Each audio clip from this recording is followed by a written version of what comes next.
Salam sejahtera Malaysia. Anak Datuk Seri Najib Tun Razak mendedahkan beberapa nama yang agak luar biasa. Dan menurut anak Najib ini, dia mempersoalkan kenapa nama-nama ini tidak dipanggil untuk memberikan keterangan. Okey, antara nama-nama yang telah disebut oleh anaknya ini, yang pertama Jolo. Jolo, dia kata tidak dipanggil memberi keterangan kerana pihak berkuasa tidak dapat jumpa dia. Yang kedua, dia kata ada seseorang yang telah memalsukan 20 cek. 20 cek pindahan wang yang juga tidak pernah ditemukan. Nombor 3, dia kata orang yang mengesyorkan kepada bapaknya untuk membuka akaun atas namanya sendiri dan diamanahkan untuk memantaunya juga tidak dipanggil untuk beri keterangan. Kemudian nombor 4, dia kata ada keluarga orang itu mengambil hampir 700 juta daripada lo, dakwa Noriana, di Instagram. Kemudian dia juga mendakwa seorang peguam yang menyediakan perjanjian dan dikatakan dibayar oleh Jolo, tidak didakwa dan tidak memberi keterangan juga. Nombor 3, dia kata ahli lembaga pengarah antarabangsa SRC yang didakwanya telah meluluskan pembayaran kepada anak syarikat itu, Ihsan Perdana, juga tidak dikenakan pertuduhan atau dipanggil memberi keterangan. Dan dia kata juga seorang pegawai bank, para pegawai bank, ini bukan seorang nih, banyaklah para pegawai bank yang melanggar kod perbankan dengan berurusan bersama kaki tangan yang tidak dibenarkan serta tidak menghantar penyata akaun kepada Najib, juga tidak dipanggil untuk memberi keterangan, katanya. Dan akhirnya Noriana menyebut beberapa nama yang berprofil tinggi. Ini memang mengejutkan. Antara nama yang disebut untuk tidak dipanggil memberi keterangan seperti bekas Ketua Pegawai Eksekutif SRC, Nik Faisal Arif Kamil. Dan juga dia menyebut seorang bekas Menteri di Jabatan Perdana Menteri, iaitu Nur Muhammad Yaakob. Katanya, banyak bukti dalam perbicaraan ini berdasarkan kabar angin dan tidak boleh disahkan. Rangkaian bukti terputus, kata anak Najib itu.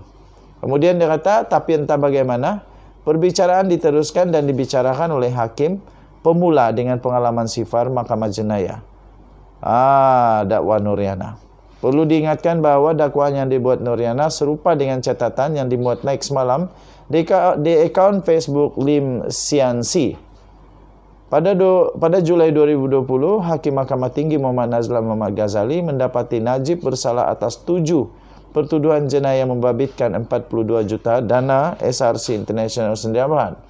Hakim kemudiannya telah menjatuhkan hukuman penjara 12 tahun dan denda 210 juta sebagai ganti penjara tambahan 5 tahun.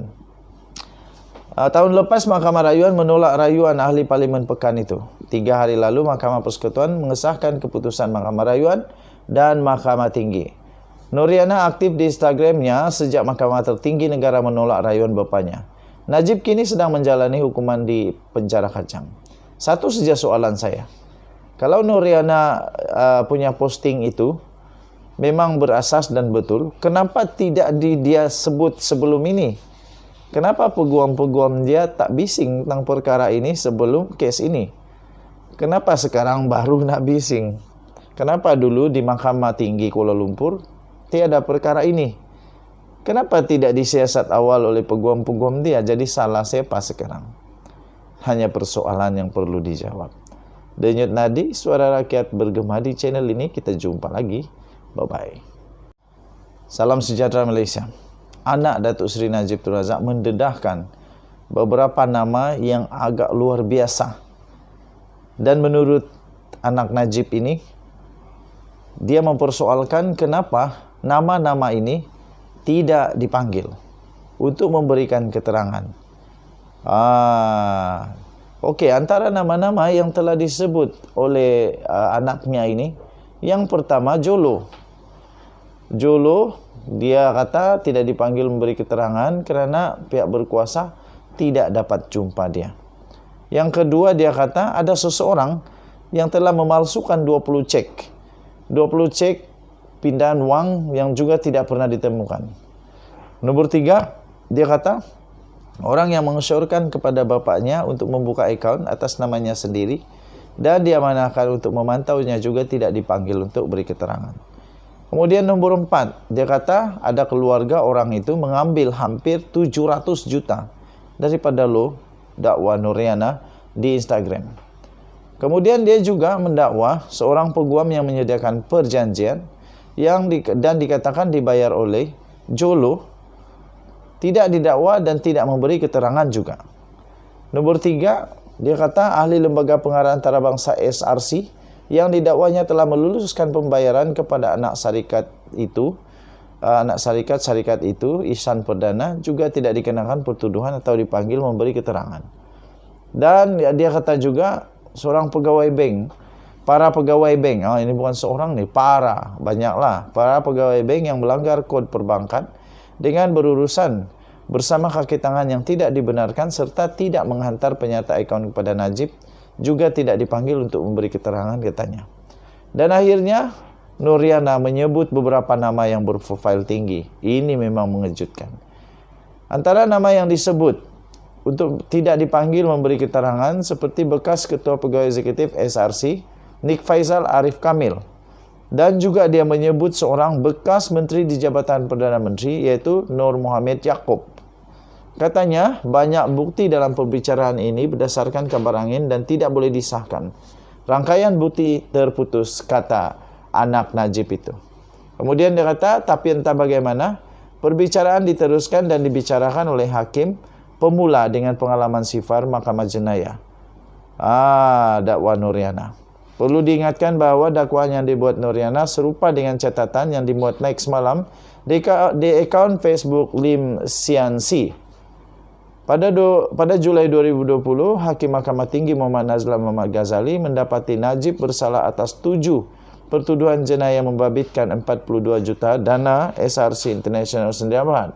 Hakim kemudiannya telah menjatuhkan hukuman penjara 12 tahun dan denda 210 juta sebagai ganti penjara tambahan 5 tahun. Tahun lepas Mahkamah Rayuan menolak rayuan ahli Parlimen Pekan itu. 3 hari lalu Mahkamah Persekutuan mengesahkan keputusan Mahkamah Rayuan dan Mahkamah Tinggi. Nuriana aktif di Instagramnya sejak Mahkamah Tertinggi Negara menolak rayuan bapaknya.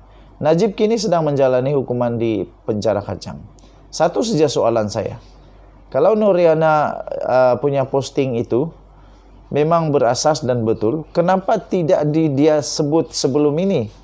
Kenapa peguam-peguam dia tak bising tentang perkara ini sebelum kes ini? Kenapa sekarang baru nak bising? Kenapa dulu di Mahkamah Tinggi Kuala Lumpur tiada perkara ini?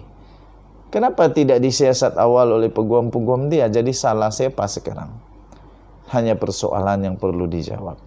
Denyut nadi, suara rakyat bergema di channel ini. Kita jumpa lagi. Bye-bye.